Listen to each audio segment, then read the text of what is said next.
할렐루야. 우리 하나님께 영광의 감사 박수 한번 드리겠습니다. 할렐루야. 여러분께서 기도해 주셔서 3일간 금식 기도를 잘 마치었습니다. 오늘이 여러분 무슨 날입니까? 오늘이 예수님 생신날이에요. 예수님께서 이제 저와 여러분을 구원시키기 위해서 이 땅에 오신 생신날이신데, 예수님을 인정하고 높이고 찬양을 하게 되면 하나님께서 크게 축복을 하십니다. 얼마 전에 2022년도 카타르 월드컵 경기가 끝났죠. 거기서 우승한 국가가 아르헨티나입니다. 아르헨티나가 36년 만에 우승을 했는데, 거기에 주역이 메시라는 사람이었어요. 메시. 이 메시라는 선수가 정말 유명한 선수인데, 어떻게 이렇게 하나님께서 그를 높이 들어서 사용하고 계신가 하는 것을 살펴보았더니, 이 메시의 팔뚝에다가 문신을 했는데, 가시관을 쓰신 예수님이 십자가에 못 박히실 때에 가시관을 쓰고 피 흘리셨지 않습니까? 바로 그 가시관을 쓰신 예수님의 그 얼굴을 이 팔뚝에다가 문신을 새겨놓고 꼴을 집어넣으면 이렇게 검지 2개를 올려가지고 예수님께 찬양, 하나님께 찬양, 이렇게 늘 세리머니를 하면서 고백했던 그 메시를 하나님께서 들어서 사용하신 거예요. 이번에 축구 황제로다가 대관을 하면서 그 월드컵을 들고 외칠 때에 여러분, 아르헨티나 사람들이 얼마나 기뻐했는지, 그 메시가 전용기를 타고서는 도착을 해가지고 그 환영 인파한테 답을 하게 나갔을 적에 무려 400만 명이 모였어요. 400만 명은 우리 대전 인구의 2배가 넘는 3배 정도 가까이 되는 그런 어마어마한 인파가 몰리니까 버스를 타지 못하고 헬리콥터를 타고 올라가서 거기서 손을 흔들면서 보답을 하는, 감사 인사를 하는 그런 놀라운 일이 벌어졌고, 세계적으로다가 이 메시가 모든 축구 경기에서 다 우승을 하는 놀라운 진기록을 세우고 있습니다. 아직까지도 프랑스의 PSG라고 하는 그 팀에서 지금 뛰고 있는데, 이번에 우리가 그 메시가 이렇게 크게 훈련이 됐을 적에 이번에 비하인드 스토리를 쭉 보니까, 메시가 어렸을 적에 성장 호르몬 결핍증이라는 그런 병에 걸려가지고 키가 자라질 않는 거예요. 축구를 좋아하기는 하는데 키가 자라질 않는 겁니다. 그래서 주사를 맞는데 그 주사 한 대가 하루에 120만 원짜리. 그 주사를 맞으면서 키워보려도 키가 크질 않는 거예요. 그런데 그 돈을 어디다 댑니까? 그래서 아버지가 될 수가 없는 그런 상황 가운데서 마침 바르셀로나라고 하는 팀에서 메시의 축구 재능을 보고 이 아이를 키워보겠다, 모든 병을 치료해보겠다. 그래서 결국은 메시를 바르셀로나에서 받아들여가지고 치료를 해주고, 그래서 이 선수도 키웠는데, 지금 키가 메시가 지금 169cm입니다. 169cm인데 지금 제가 175cm거든요. 저보다도 이만큼 되는 작은 키를 가진 그런 메시가 그런 어려움을 딛고서 일어나가지고 세계 최고의 선수가 되었단 말이에요. 그래서 오늘 잠깐 영상을 만들었는데, 영상을 여러분이 보시면서 정말 하나님, 우리가 예수님을 이렇게 인정하고 높이고 하나님을 잘 섬기면은 이런 축복받는구나 하는 것을 여러분이 좀 보신 다음에 우리가 말씀을 듣는 시간을 갖도록 하겠습니다. 축구 영웅 메시의 비하인드 스토리.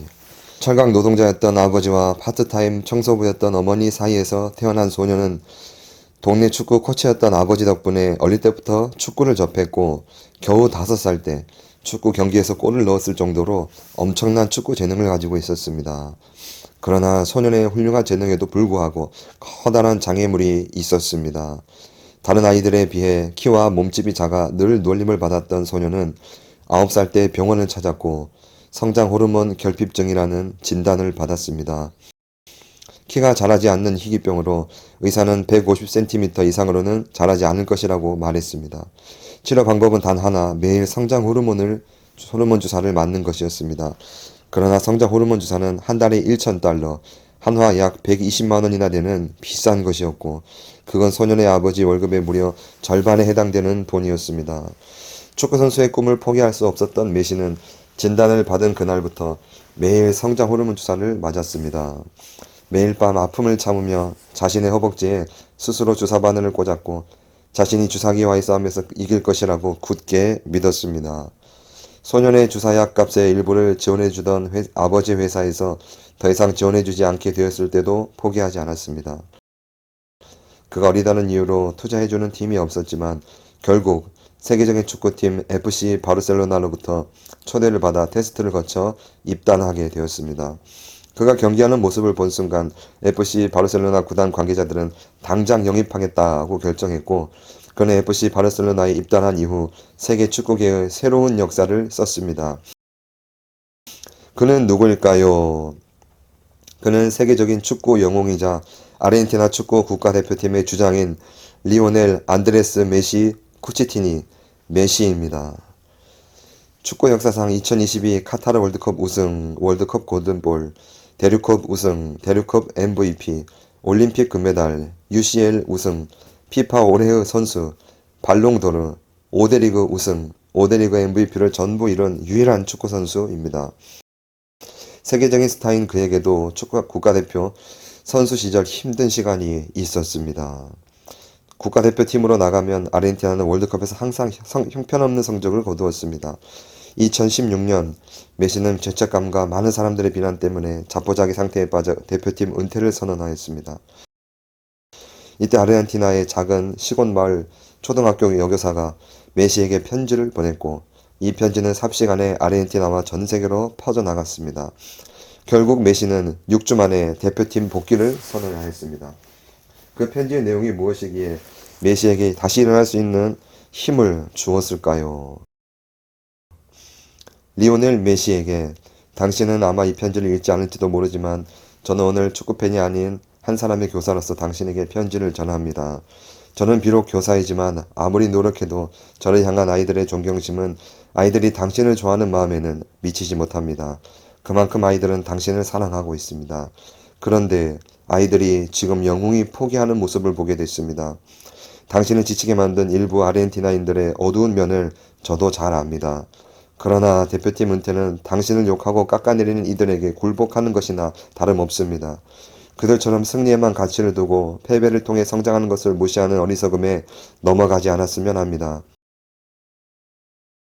아이들에게 이기는 것만이 우선이고 유일한 가치라는 선례를 남겨선 안 됩니다.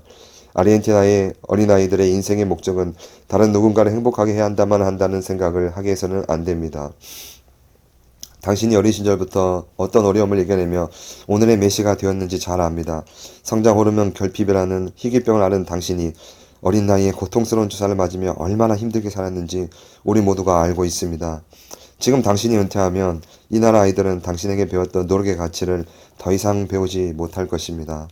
지금 당신처럼 졌다는 이유만으로 포기한다면 오늘도 하루하루를 어렵게 살아가는 이 나라의 많은 사람들은 인생의 가치를 잃어버릴 수 있습니다. 저는 학생들에게 당신을 얘기할 때 당신이 얼마나 멋지게 축구를 하는지 얘기하지 않습니다. 단 한 골을 넣기 위해 당신이 같은 장면을 수천 번이나 연습한다는 사실을 알려줍니다. 당신은 아르헨티나 대표팀 유니폼을 벗어서는 안 됩니다. 모든 팬들이 당신에게 승리와 우승만을, 트로피와 메달만 바라는 게 아니라는 사실을 알아야 합니다.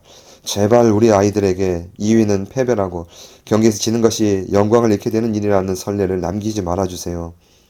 진정한 영웅은 패했을 때 포기하지 않는다고 생각합니다. 진정한 영웅이라면 이길 때는 같이 이기고 질 때도 혼자가 아니라는 진리를 알려줘야 합니다. 당신이 우리나라를 대표할 때만큼은 리오넬 메시가 아닌 아르헨티나 그 자체라는 마음으로 대표팀에 남아줬으면 합니다. 결과에 관계없이 사랑하는 일을 해서 행복할 수 있다면 그게 가장 위대한 우승이라는 사실을 보여주세요. 진심을 담아 비알레 초등학교 교사 요하나 푹스 드림. 이사야 43장 19절. 보라, 내가 새 일을 행하리니 이제 나타낼 것이라. 너희가 그것을 알지 못하겠느냐? 정령이 내가 광야의 길과 사막의 강을 내리니. 주님은 지금도 졸지도 주무시지도 않고 나를 위해 내 등 뒤에서 나를 위해 도와주시고 나를 위해 기도해 주시고 광야의 새 길과 사막의 새 강을 만들어 주십니다.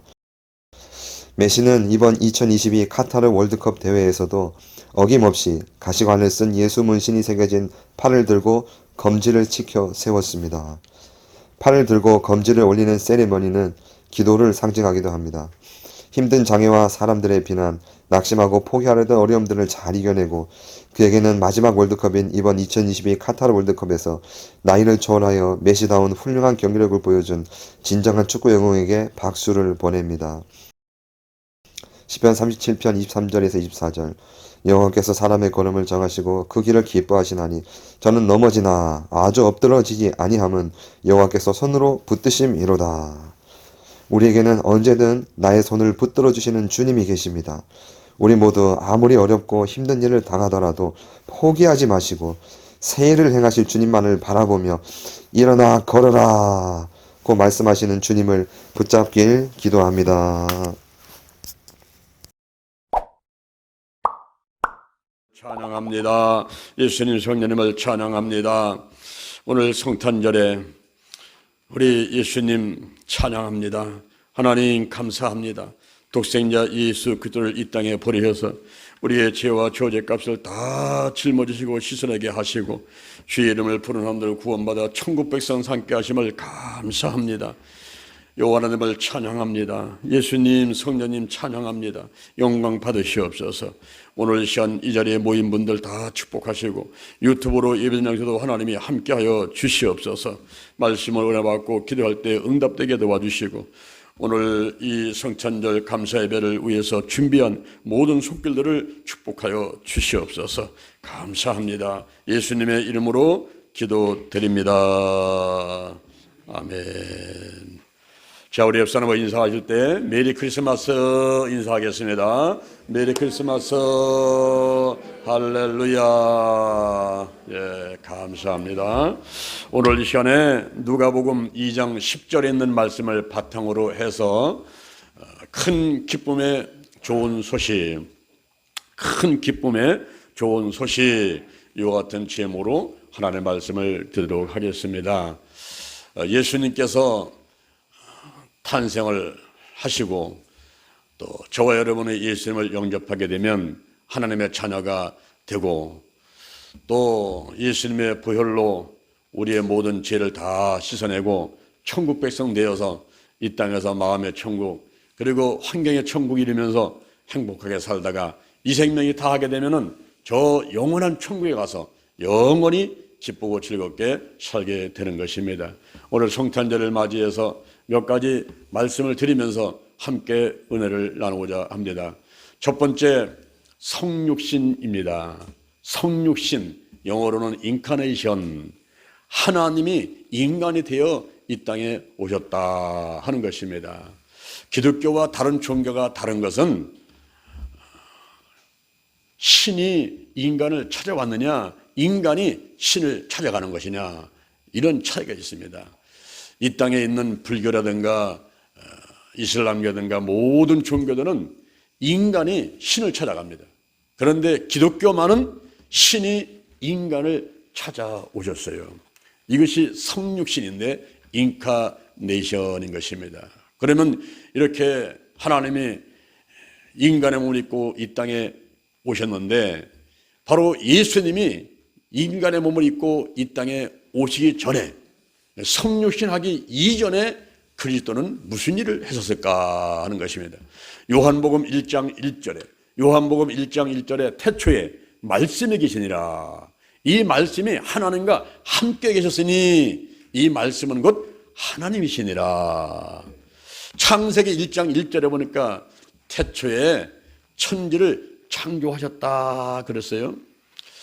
창세기 1장 26절에 보니까 하나님이 말씀하시되 우리의 형상을 따라 우리의 모양대로 우리가 사람을 만들고 그랬을 적에 하나님 혼자 같으면 내가 이렇게 단수를 썼을 텐데 복수를 쓴 걸 보니까 성부, 성자, 성령님, 하나님, 예수님, 성령님, 삼일체 하나님이 함께 힘을 합해서 자, 우리가 우리의 형상대로 우리의 모양을 따라 우리가 사람을 만들고 그로 바다의 고기와 공중의 새와 육축과 온 땅과 땅에 기는 모든 것을 다스리게 하자 하시고, 하나님이 자기 형상 곧 하나님의 형상대로 사람을 창조하시되 남자와 여자를 창조하시고 그들에게 복을 주시며 그들에게 이르시되 생육하고 번성하여 땅에 충만하라,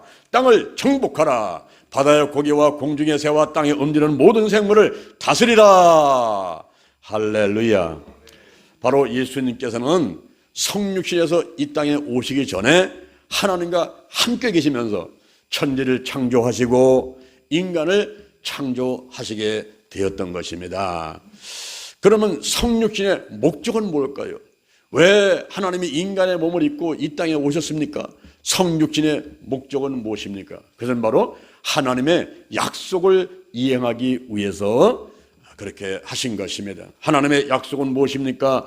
성경 창세기 3장 15절, 창세기 3장 15절에 보니까 하나님께서 죄를 진 뱀에게 형벌을 내리면서 너와 여자가 원수가 되게 하고 너의 후손도 여자의 후손과 원수가 되게 하고 여자의 후손은 너의 머리를 상하게 할 것이고 너는 그의 발꿈치를 상하게 하리라 하신 말씀이 기록되어 있습니다. 바로 이 말씀을 성취시키기 위해서, 이행하기 위해서 바로 인간의 몸을 입고 이 땅에 오신 것입니다. 또한 이사야 7장 14절, 이사야 7장 14절에 보니까 예수 탄생 700년 전에 이미 이사야 선지자가 예언을 했는데 처녀가 잉태하여 아들을 낳을 것이요 그 이름을 임마누엘이라 하리라, 이렇게 기록되어 있습니다. 또한 미가 선지자가 예수님 탄생 700년 전에 예언을 했는데 미가서 5장 2절에서 베들레헴 에브라다야 너는 유다 골 중에 가장 작을지라도 이스라엘 다스릴 자가 내게로 나올 것이니라 라고 예언을 하고 있습니다. 이러한 하나님의 약속을 이행하기 위해서 예수님이 이 땅에 오시게 된 것입니다. 그리고 더 나아가서는 아버지를 계시하기 위해서 오셨습니다. 요한복음 1장 18절, 요한복음 1장 18절에 보니까 본래 하나님을 본 사람이 없으되 아버지 품속에 있는 독생하신 하나님이 나타내셨느니라 그랬어요. 요한복음 14장 9절, 요한복음 14장 9절에서 나를 본 자는 아버지를 보았거늘 어찌하여 아버지를 보이라 하느냐라고 말씀하고 있습니다. 예수님의 제자 가운데 빌립이라는 제자가 있습니다. 요한복음 6장에서 예수님께서 디베라 바다 건너편으로 갔을 때에 큰 무리가 쫓아옵니다. 그때 예수님께서 그들을 불쌍히 여기시고 빌립을 불러서 빌립을 시험코자 그를 테스트해 보려고 물어봤습니다.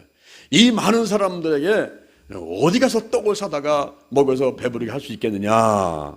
그랬더니 빌립이 이렇게 말을 합니다. 이 빌립은 아주 이성적이고 상식적이고 과학적이고 의학적이고 눈에 본 대로만 믿고 손에 잡히는 것만 믿는 그런 제자였어요. 그래서 예수님께서 그를 시험하냐고 딱 물어본 겁니다. 어디 가서 떡을 사서 이 사람들을 먹을 수 있겠느냐. 그랬더니 빌립이 얘기하는 것이 그렇습니다. 여기는 광야입니다. 해는 저물어 가고 있습니다. 200데나리온 1000만원어치 떡을 사도 이 사람들에게 얼마 되지도 않고 돌아도 않겠습니다. 이렇게 부정적인 말을 했어요. 그 자리에 예수님이 계신 것을 생각하지 않고 인간적으로 생각하면서 그렇게 부정적인 대답을 하게 되었습니다. 마치 도마하고 똑같았던 거예요. 도마도 그랬지 않습니까? 예수님이 벌하셔가지고 도마 없을 때에 다 나타나서 제자들하고 말씀하고 가시니까 다른 제자들이 도마야 예수님 오셨다고 하셨어. 그분 부활하셨어. 에이 난 믿지 못하겠어. 그 손가락으로 내 여기 예수님 그 못 잡고 난 데다가 집어넣어보고 내 손을 예수님의 옆구리에 집어넣어보지 않고는 난 믿지 못하겠어요. 이런 어떤 그 손에 잡히고 눈으로 봐야지 믿는 그런 혼적이고 육적인 믿음을 도마도 가지고 있었던 것입니다.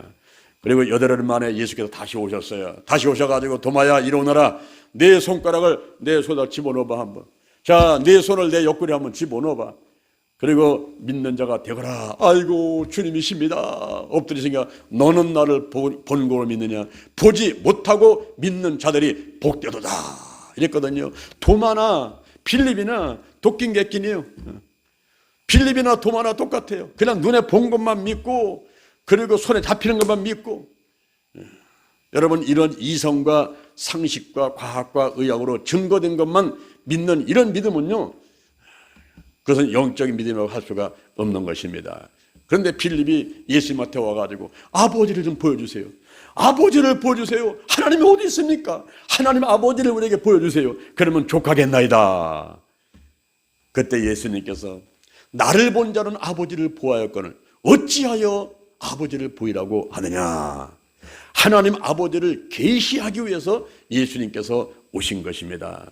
더 나아가서 죄를 없애기 위해서, 죄를 멸하기 위해서 오신 거예요. 히브리서 9장 26절 자기를 단번에 들여서 죄를 멸하려고 세상 끝날에 나타나셨느니라.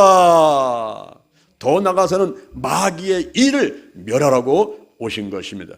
요한 1서 3장 8절에 죄를 짓는 자는 마귀에게 속하나니 마귀는 처음부터 범죄함이니라. 하나님의 아들이 나타나신 것은, 예수님이 나타나신 것은, 인간의 몸을 입고 이 땅에 오신 것은 바로 마귀의 일을 멸하러 하심이니라. 할렐루야, 할렐루야. 여러분 마귀는 어떤 일을 합니까? 요한복음 10장 10절 도둑질하고 죽이고 멸망시키는 일. 예수를 믿는 사람이라 하면은 할 수만 있으면 전부 잡아서라도 다 쓰러뜨리려고 그러고, 불신자들은 아예 예수 믿게끔 이 세상의 신이 사람들의 정신을 혼미케 만들어가지고 그리스도의 복음의 광채가 비치지 못하게 만들어가지고 지옥으로 데려가려고 하는 이런 일들을 하는 것이 마귀의 일인 것입니다. 가난과 저주와 실패와 질병을 갖고 오는 것이 바로 마귀의 일인 것입니다. 오늘 이 자리에 계신 분들은 대부분 보릿고개를 지나시는 분들이죠. 보릿고개를 경험해봤죠. 저도 보릿고개 때 보면은 시골에서 살 때에 먹을 게 없어가지고 옥수수하고 고구마 캐먹고, 그러다가 이제 6월 말이나 5월 말이나 6월 초에 보리와 밀이 나오게 되면은 이제 그때 조금 또 나눠 먹고 하는 이런 가난 속에서 살아왔지 않습니까? 여러분 가난이 좋은 겁니까? 가난이 지긋지긋한 거예요. 여러분 월세방 사는 것보다는 전세 사는 것보다는 내 집을 갖고 있는 게 좋지요. 10평보다는 20평보다는 50평이 좋지요. 여러분 빈 공간이 넓을수록 비싼 거예요. 넓은 곳을 차지할수록 땅도 많이 차지하면 그게 부자지요. 근데 여러분 가난은요, 있는 걸 다 뺏겨버리는 겁니다. 가난은 지긋지긋한 거예요. 이건 하나님이 주시는 것이 아니라 마귀가 가져오는 것이 가난인 것입니다.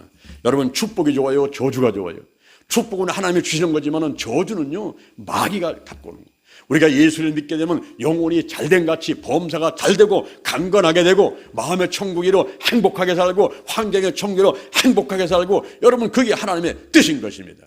할렐루야. 근데 마귀는요 가난과 저주와 실패 그리고 질병 갖고 와요. 이 코로나 갖고 오고요. 사람들이 병 들어가지고 암병으로 죽고 치매와 중풍으로 고생하고요.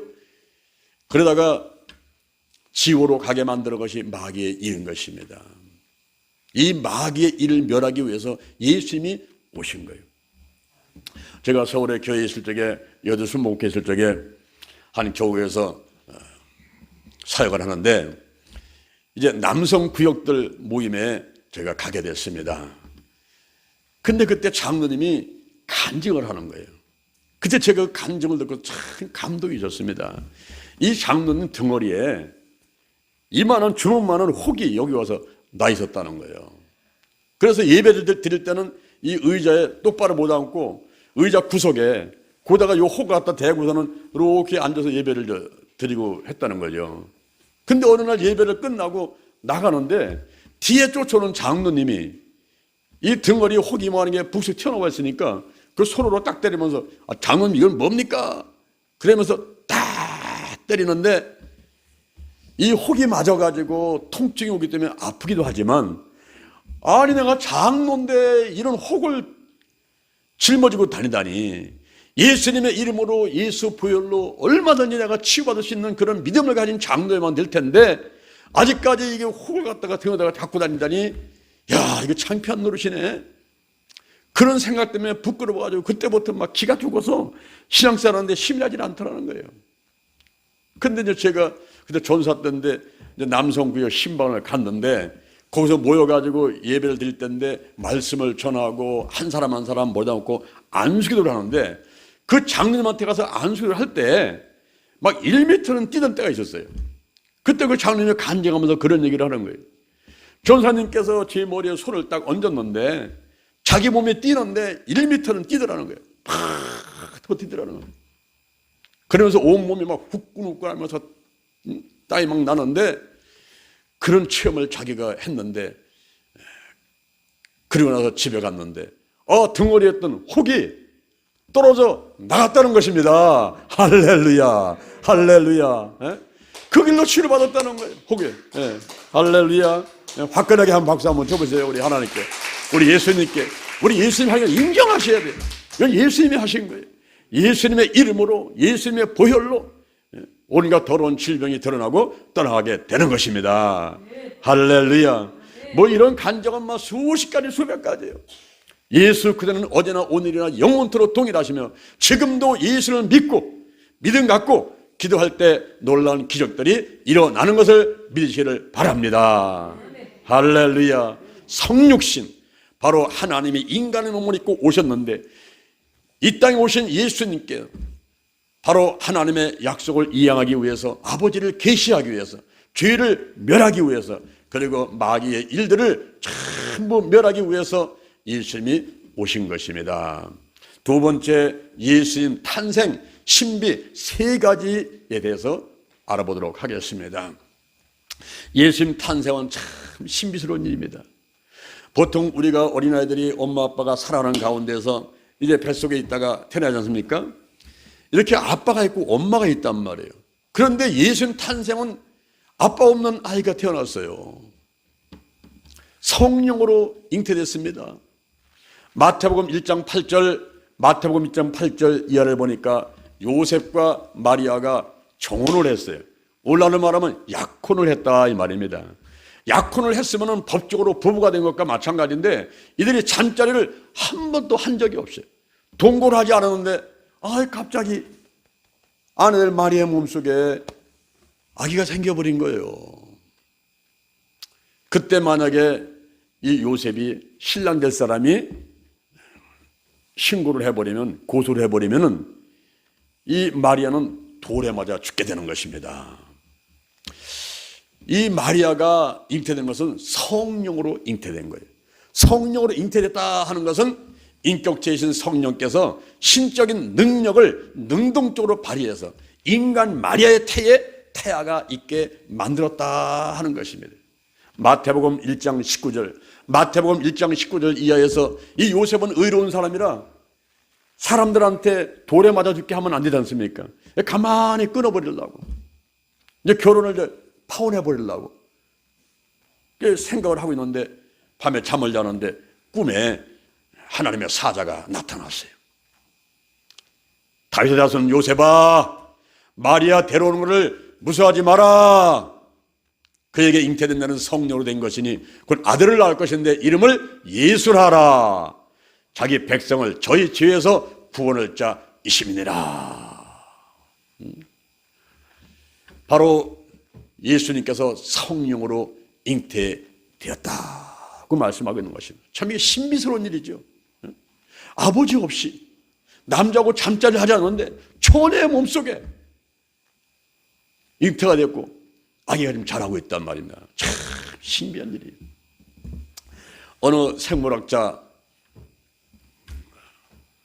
성도님이 교회에 와서 앉아서 예배를 드리는데 목사님이 설교를 하는데 처녀의 몸속에 아기가 생겼습니다. 성령으로 잉태됐습니다.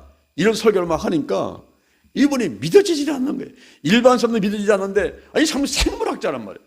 생물학자가 그걸 뻔한데 목사님이 무식하게 지금 어떻게 남자 없이 아기가 태어난다고 얘기를 하느냐. 이게 교회가 이상한 곳이구나. 그래서 이제 예배 끝난 다음에 목사님이 앞에 서가지고 인사하면서 안녕하세요, 할렐루야, 복 받으세요, 이런 인사를 하는데, 그때 목사님 소리를 한번, 목사님, 아니 생긴 거는 멋있게 생겼는데 왜 거짓말을 잘하십니까? 아니 사람들 많고서 왜 그 거짓말을 합니까? 아니 어떻게 남자 없이 여자 혼자서 아기를 낳는단 말입니까? 그런 말을 앞으로 하지 마시오. 이러면서 화를 내고 이제 막 나오는 거예요. 그리고 집에서 화가 나가서 말이에요. 아니 교회라고 가봤더니 이게 뭐 목사님이 거짓말만 하고 말이에요. 그런데 계속 죄를 한 번, 두 번, 세 번, 네 번 자꾸 와서 이제 말씀을 듣는 가운데서 이번에 하루는 목사님한테 와가지고서는 목사님 제가 잘못했습니다.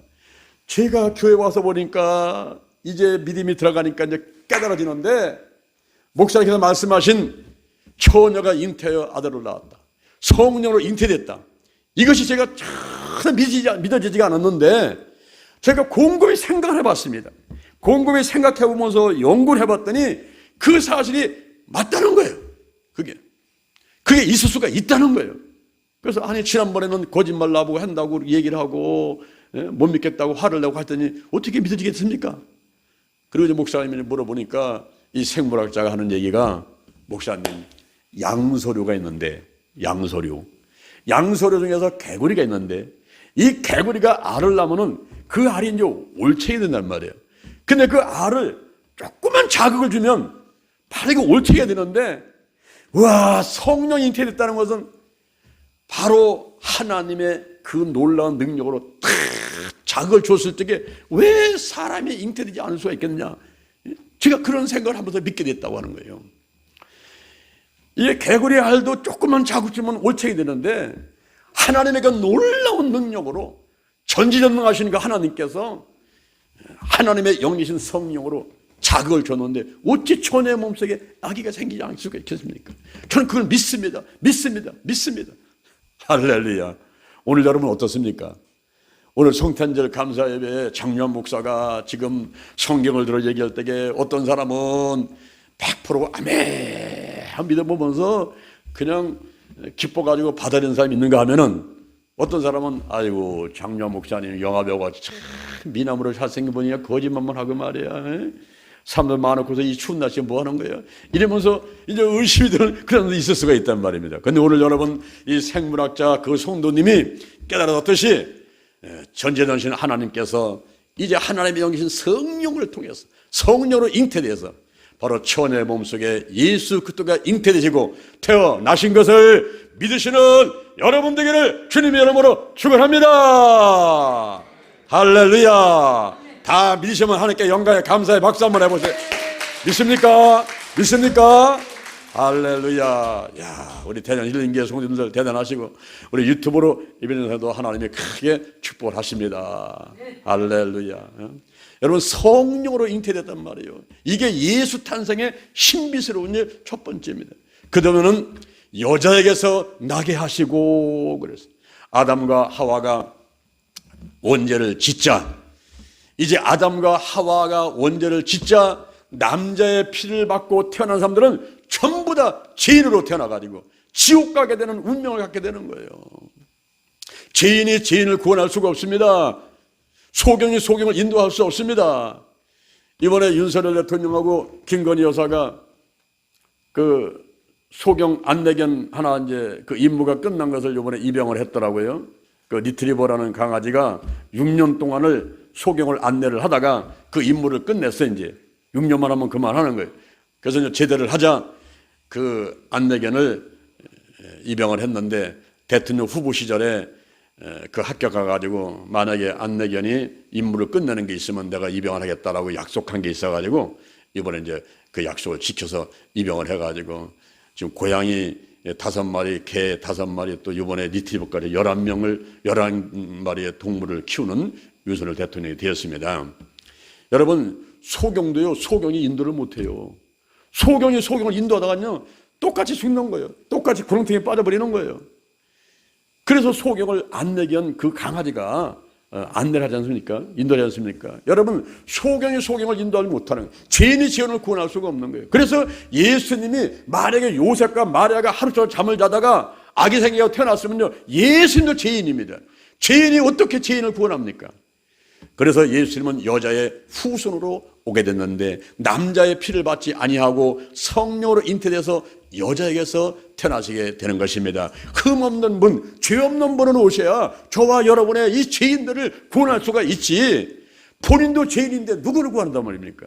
그래서 예수님께서는 죄 없는 분으로, 흠없는 분으로 오시게 되었던 것입니다. 갈라디아서 4장 4절, 갈라디아서 4장 4절에 때가 참에 하나님께서 아들을 여자에게서 나게 하시고, 누구나가 다 여자에게서 태어났죠. 그런데 예수님이 여자에게서 태어나시고 이 말씀은 남자의 피를 받지 아니하고 성령으로 잉태되어서 여자의 후손으로 오셨다 하는 것을 말씀해주고 있는 것입니다. 또 한 가지 신비스러운 일은요, 예수님이 태어나신 곳이 베들레헴입니다. 저는 저 경기도 안성군 삼직면 베텔이 229번지에서 태어났어요. 여러분들은 어디서 태어났습니까? 전부 태어난 고향들이 있죠. 예수님은 어디서 태어났습니까? 예수님은 저 베들레헴에 태어났는데 그곳은 예루살렘에서 8km면은 한 20일 정도 떨어진 곳이에요. 예루살렘이라는 이스라엘의 수도에서 20일 정도 떨어져 있는 시골에서 예수님께서 태어나셨습니다. 그 베들레헴은 떡집이라는 의미를 갖고 있어요. 요한복음 6장 35절, 요한복음 6장 35절에 내가 생명의 떡이니 내게 오는 자는 줄이지 아니할 터요. 그래서 예수님의 생명의 떡이시란 말이에요. 그런데 베들레헴은 떡집입니다. 떡집을 의미하는 베들레헴에서 생명의 떡이신 예수님이 탄생을 하신 것입니다. 근데 여러분 놀랍지요? 이것은 이미 미가 선지자가 700년 전에 예언을 해버렸어요. 미가서 5장 2절에서 베들레헴 에브라다야 너는 유대 고을 중에 가장 작을지라도 이스라엘 다스릴 자가 내게서 내게로 나올 것이다. 그런데 여러분, 자 보세요. 이 하나님의 섭리가 얼마나 놀라운가 보세요. 지금 요셉하고 마리아, 예수님의 어머니하고 아버지는요 어디 살고 계시냐면 갈릴리 나사렛이라는 곳에 살고 있는 거예요. 그 예루살렘 우쪽에 저 북쪽 지역에 갈릴리 나사렛이라는 동네에 살고 있는데 거기서 태어났으면요 성경에 예언한 게 다 틀려버리는 겁니다. 그런데 이사야 34장 16절에 보니까 너는 여호와의 책을 자세히 읽어봐라.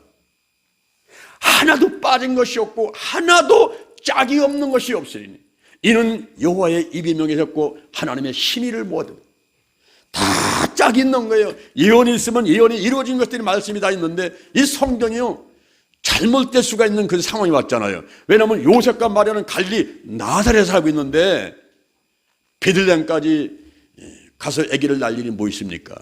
근데 그때 마침 14년마다 한 번씩 하는 인구조사를 하라고 로마 황제 가이사 아고스도가 명령을 내리는 겁니다.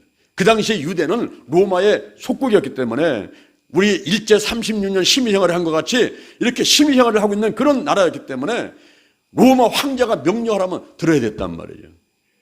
그래서 요셉과 마리아가 베들레헴을 가는데 요셉과 마리아는 다윗의 후손이기 때문에 다윗의 동네 베들레헴을 가게 되는 거예요.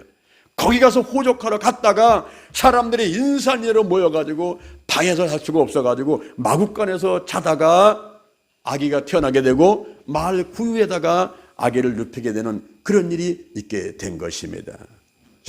놀랍죠 여러분.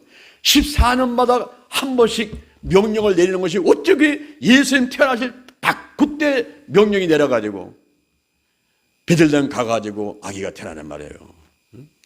여러분 아기는 뱃속에 10개월 있는데 거기를 걸어가는 시간까지 다 계산을 해야 될 거 아닙니까? 우리 하나님의 그 섭리는요 정말 한치의 오차도 없이 이루어지는 것을 우리가 깨닫게 되는 거예요. 얼마나 감사한지 여러분. 이렇게 예수 탄생의 신비는 성령으로 잉태됐습니다. 여자에게서 나셨습니다. 그리고 베들레헴이라는 땅에서 태어나셨다 하는 이 탄생 세 가지의 신비를 가지고 계신 거예요.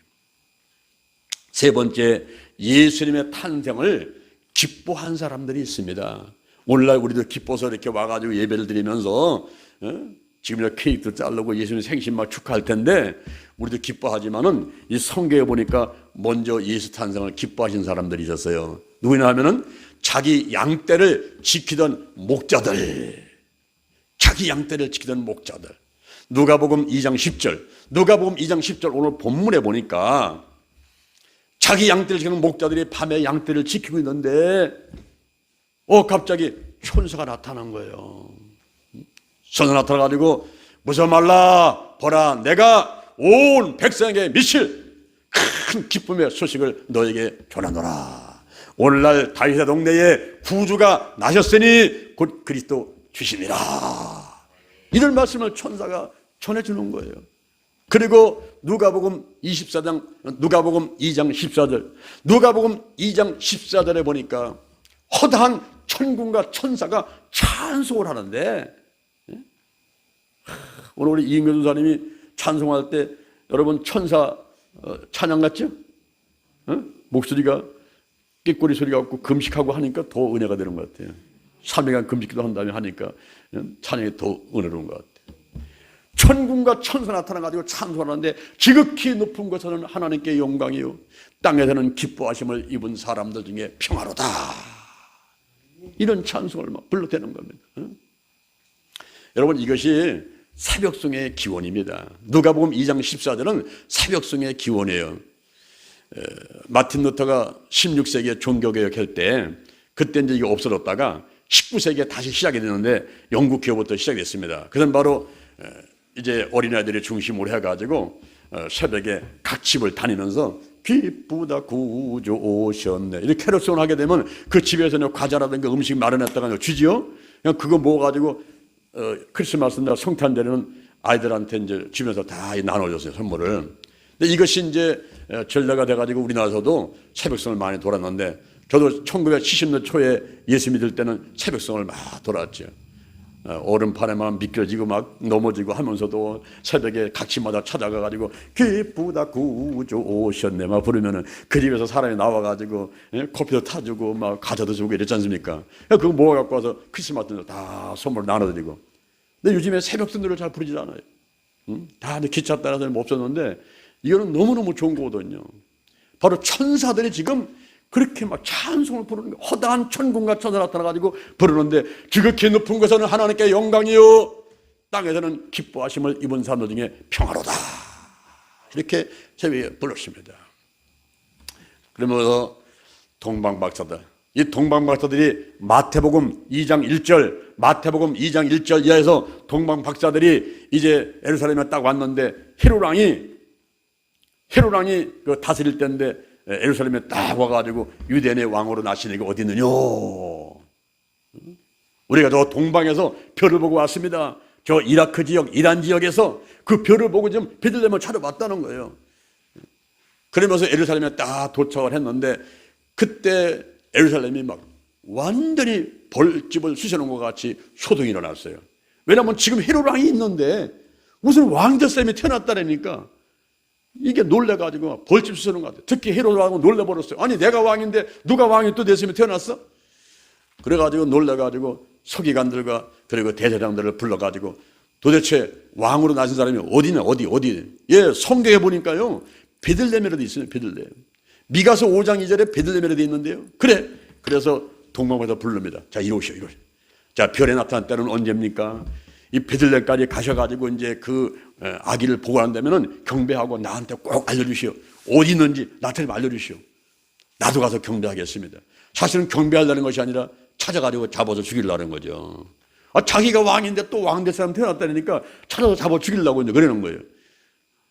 그래서 이제 이 동방박사들이 별을 따라가지고 베들레헴에 갔는데 거기 가서 마리아하고 아기한테 경배를 하고 그 다음에 보배합을 열어서 예물을 드리는데 선물을 드리는데 그것이 황금과 그리고 유향과 몰약 세 가지를 드렸습니다. 황금이라는 것은 왕권을 상징하는 것이고 그리고 유향은 제사장으로서의 신성 그리고 몰약은 예수님의 순환과 죽음을 상징하는 것인데 바로 예수님은 왕으로 제사장으로 선지자로 이렇게 이제 오신 것을 상징적으로 하면서 보배합을 열어서 그런 선물을 드린 것입니다. 그리고서 헤롯한테로 가지 않았죠. 왜? 헤롯한테 가서 알려주면 잘못하면 예수 죽을 수 있지 않습니까? 그래서 다른 길로 돌아갔더라 그랬습니다. 이렇게 예수님 탄생을 기뻐한 자들이 자기 양떼를 지키던 목자들, 그리고 천군과 천사들이 예수님을 찬송하면서 기뻐했고, 동방박사들이 선물을 가지고 그 동방에서 예루살렘으로 거쳐서 베들레헴까지 와가지고 이제 기뻐하면서 경배를 드렸던 이런 사실들이 성경에 기록되어 있습니다. 그러면 네 번째, 오늘날 우리가 할 일은 무엇일까요? 오늘날 우리가 크리스마스 때, 오늘날 성찬할 때 우리가 할 일이 무엇일까요? 하나님께 영광을 돌리고 찬송을 해야 될 줄로 믿습니다. 할렐루야. 마태복음 1장 20절, 마태복음 1장 20절, 다윗의 자손 요셉아, 마리아 데려오기를 무서워하지 말라. 그에게 잉태된 것은 성녀로 잉태된 것이니 아들을 낳을 것이고 이름을 예수를 하라. 자기 백성을 저희 죄에서 구원할 자이십니다. 그랬어요. 바로 예수님이 오신 것을 우리가 찬양해야 될 것은, 우리는 죄인들입니다. 로마서 3장 23절에 모든 사람이 죄를 범하였으며 하나님의 영광에 이르지 못하더니, 로마서 6장 23절 죄의 삭은 사망이요 곧바로 지옥행이라 이 말입니다. 이렇게 지옥에 갈 수밖에 없는 사람들을 구원하기 위해서 예수님의 십자가에 못 박히시고 그 흘리신 보혈을 통해서 우리를 구원하시려고 오셨습니다. 로마서 5장 9절 그 피로 말미암아 우리가 의롭게 되었느니라. 요한일서 1장 7절 그 아들 예수의 피가 우리를 모든 죄에서 깨끗하게 하실 것이요. 할렐루야. 그러니 우리가 하나님께 예배드리고 찬송하는 것, 이런 일을 우리가 해야 되는데, 오늘 저와 여러분이 이렇게 모여서 예배드리고 우리 유튜브로 예배드리는 여러분 잘하고 있는 것입니다. 그리고 더 나아가서는 기쁨 소식을 전해야만 됩니다. 누가복음 2장 10절에서 그 자기 양떼를 지키던 목자들이 밤중에 양떼를 지키고 있는데, 그때 천사 나타나가지고서는 무서워 말라, 내가 온 백성에게 미칠 큰 기쁨의 좋은 소식을 전하노라 하면서 그 소식을 듣게 됐지 않습니까? 그리고 천군 천사가 막 하나님을 찬양하는 것을 보게 됐지 않습니까? 그럴 때에 이 천사들이 가만히 있을 수가 없는 거예요. 막 찬양을 하면서 하나님께 영광을 돌리니까 이제 자기 양떼 지키는 목자들도 그냥 덩달아서 막 마음에 기쁨이 넘쳐나는 거죠. 그래서 이 목자들이, 야, 이거 안 되겠다, 우리가 베들레헴으로 가자. 베들레헴에 가가지고 진짜 마리아가 아기 예수를 낳는가, 지금 천사가 알려준 대로, 지금 천군 천사가 찬양하는 그대로 지극히 높으신 하나님께 영광이고 땅에서는 기뻐하심을 이루면서 평화를 얻는데, 진짜 한번 가보자. 그래서 그들이 베들레헴으로 가가지고 마리아하고 아기를 찾아가서 보고, 그 다음에는 그 소식을 많은 사람들이 막 전하는 거예요. 예수님이 탄생했습니다. 구세주가 났습니다. 할렐루야. 이 사실을 막 전하는 거예요. 여러분들이 현재 예배드리지 않습니까? 이렇게 찬송하고 기도하고 예배드린다면 가만히 있으면 안 되는 거예요. 이제 집에 가가지고 여러분의 자녀들한테, 가족들한테, 아이고 예수님 오셨어, 오늘이 예수님 생신이요, 오늘 성탄절이요, 오늘 크리스마스요, 할렐루야, 이러면서 전해만 될 줄로 믿습니다. 큰 기쁨의 소식을 전달해야 돼요. 그리고 예물을 드려야만 됩니다. 동방박사가 예물 3가지를 가지고 왔어요. 그러면서 경배하지 않습니까? 우리들도 오늘 예물을 드려야 되는데, 사람들이 크리스마스고 성탄절이면은 예물 드린다는 것 생각보다 예배를 드리고 헌금을 드리고 내 시간을 드리고 몸과 마음을 드리고, 이 드린다는 생각보다는 자꾸 뭘 받으려고 그래요. 선물을 받으려고 그래요. 선물. 그리고 성탄절에 예수님이 안 계셔요. 성탄 카드에 예수님이 안 계세요. 집에도 예수님이 안 계세요. 교회도 예수님이 안 계세요. 강대에 가서 예수님의 이야기가, 이 메시지가 선포돼야 되는데, 예수님 얘기는 광고도 없고 듣기 좋은 얘기만 하고 있으면요, 이 교회에 예수님이 안 계신 거예요. 성탄 카드에 예수님이 안 계세요. 그리고 크리스마스 이브가 되면요, 예수 믿지 않는 사람들이 더 난리요. 더 기뻐가지고 밤을 새우면서 술 먹고 노래 부르고, 모텔 잡기가 하늘의 별 따기보다 어렵다는 거예요. 모텔마다 꽉꽉 들어차가지고 거기서 쾌락을 즐기고, 그리고 스키장으로 가고 해외로 나가고 음식 먹으러 가고 유명한 가수들 콘서트 한다고 거기 가서 앉아있고 크리스마스 이브에 밤새도록 술 먹고 흥청망청 노래 부르고 예수는 간 곳이 없어요. 예수 믿는 마음, 사람들의 마음속에도 예수님이 안 계시고 세상에 쾌락에 관심 있어가지고 그곳에 가서 기웃기웃하고 앉아있고 사실 여러분 이 성탄절의 최고의 선물은요, 최고의 선물은 예수 그리스도인 것입니다. 할렐루야. 산타클로스가 와가지고 양말에 뭐 선물 집어넣을 줄 알고 산타클로스가 굴도로 들어올 줄 알고선 밤새고 눈 뜨고 기다려봐도 오지도 않고 산타클로스가 선물 갖고 올 줄 알았더니 오지도 않고 말이에요. 선물 받을 것만 생각하는데 누가 선물 줘서는 없고 말이에요. 마음이 우울해가지고 여러분 그럴 필요 없단 말이에요. 이 성탄절의 최고의 선물은 예수 그리스도이십니다. 할렐루야, 할렐루야. 오늘 우리 김혜원 성도님이 있지요. 허리는 꼬부러져가지고 코는 땅에 닿고 그래서 그냥 걸을 수가 없어가지고 유모차를 밀고 다니지 않습니까?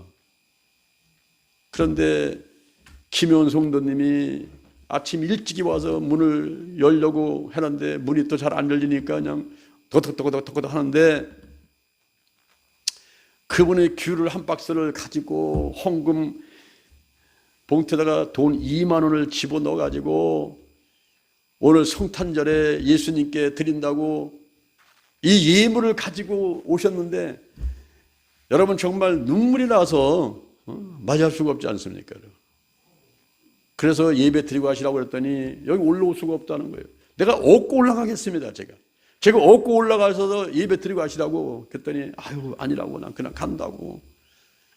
그래서 이제 우리 카렌다하고 달력하고 이제 장갑하고 선물 다 드렸는데 그 마음 가운데 예수가 살아계셔요. 예수가 살아계신 거야. 그 마음 가운데. 할렐루야. 그래서 때만 되면 풍년방앗간에서 떡해 갖고 오시고 과일 사 갖고 오시고 할렐루야. 야, 저는 목회하면서 정말 이런 모습들을 보면서 보람을 느끼고 기쁘고요, 즐겁고요, 감사하고요. 할렐루야. 그 마음 가운데 예수가 계신 거예요. 그 성탄절 예수의 생신을 생각하고 달려온 거예요. 오늘 사실은 저희들이 선물을 많이 준비했어요. 달력도 아주 크게 그냥 주문만하게 만들어가지고 우리 어르신들 보기 좋게끔 달력 만들어서 음력까지 다 기록이 되고 공휴일은 빨간 것이 나오게 되고 그 밑에다가 대전 신림교회 영동 신림교회 새겨놓고 여기 달력 드리려고 다 준비했지요. 그리고 무슨 선물을 드릴 건가 라고 공부해서 생각해 보니까 뭐니 해도 뭐니지. 뭐니 해도 뭐니니까 또 돈도 좀 드려야 되겠고 그리고 또 뭐니 해도 겨울에는 따뜻해야 된단 말이에요. 따뜻해야 돼요.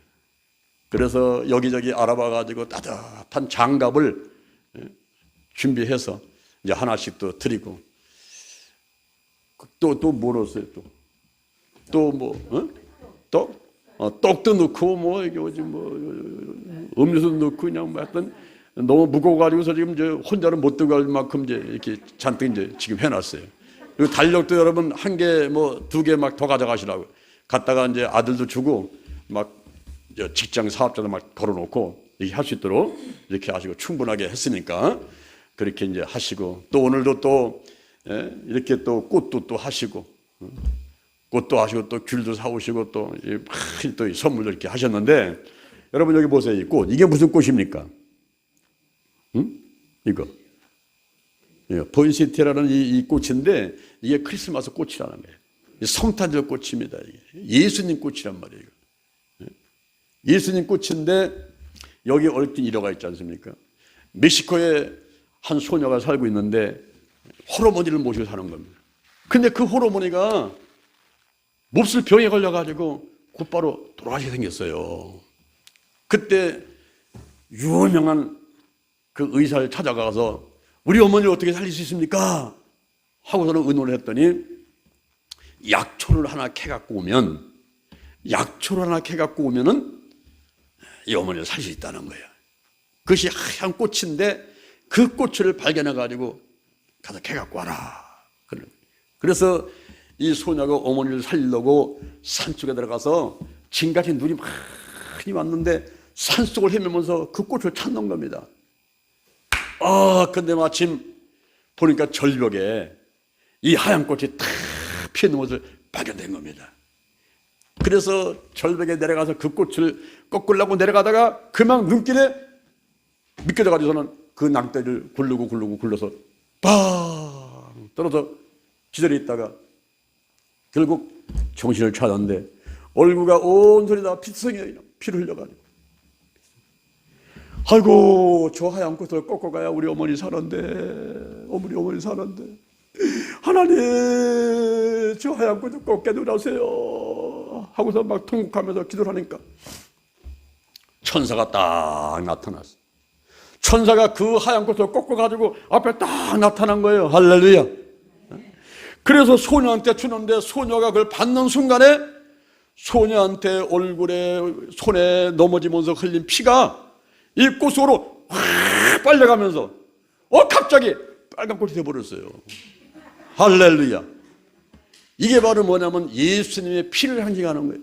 예수님의 십자가에서 흘리신 피, 그 양손과 양발에 흘린 피가 질병들인 저와 여러분한테 임하는 순간에 그 붉은 피가 모든 죄, 귀신들 다 떠나버리면서 우리가 살게 되는 것입니다.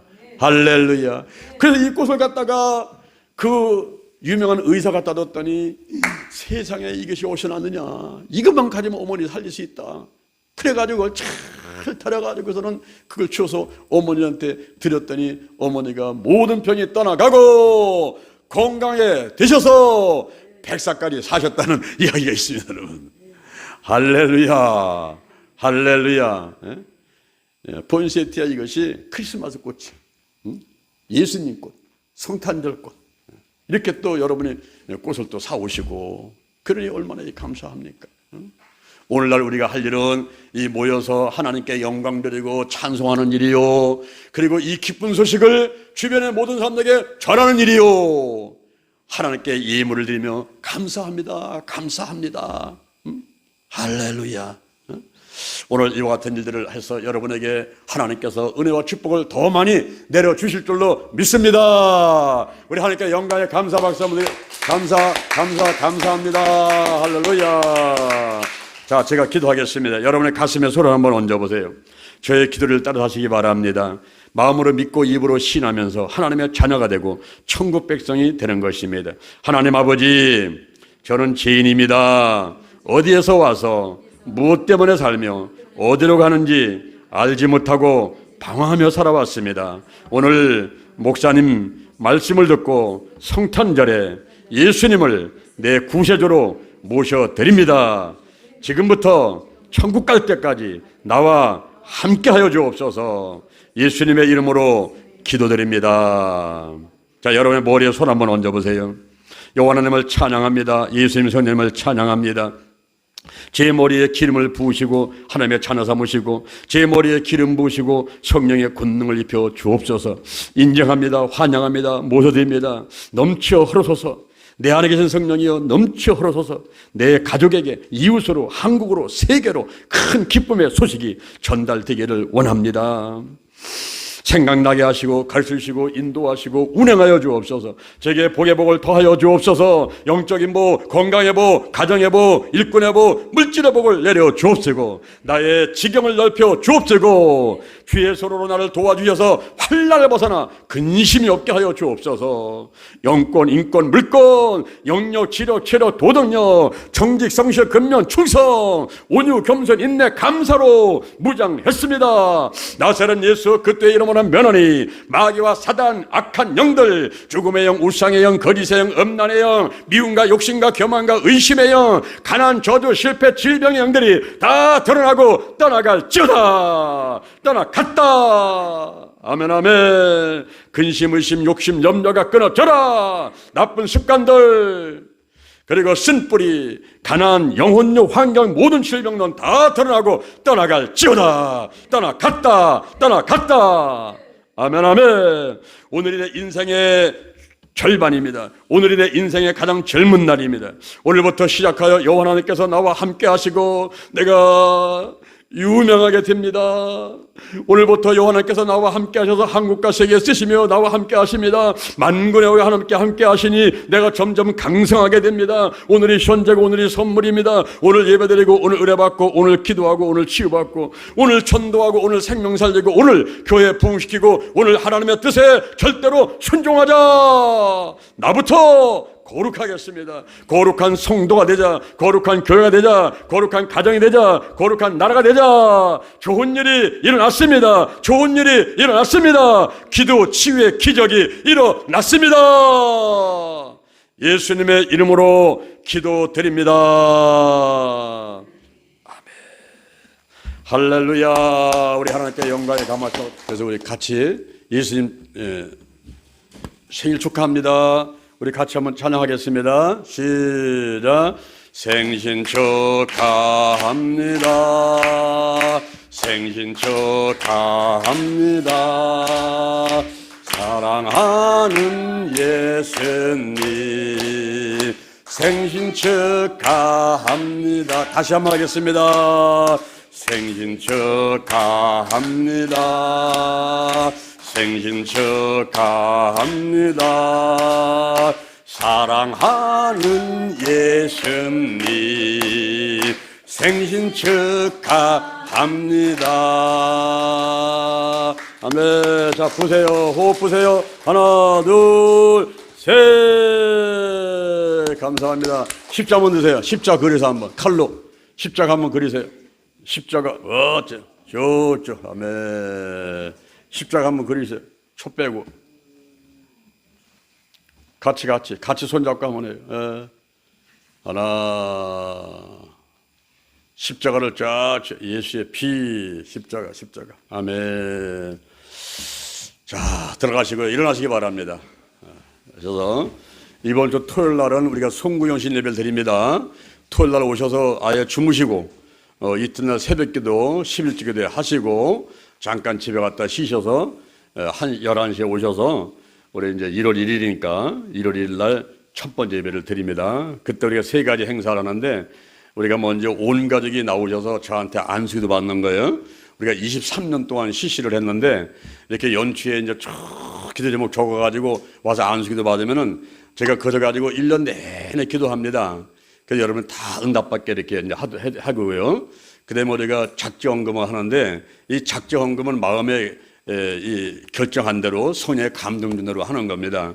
그래서 이제 일시로 내든지 그렇지 않으면 분할해가지고 내든지 이게 내는데 우리가 23년 동안 해오는 겁니다. 이것을 종자 씨앗 그랬는데 우리가 봄에 씨앗을 뿌릴 거는 가장 좋은 곳을 따로 뒀다가 그거를 갖고는 씨앗을 심지 않습니까?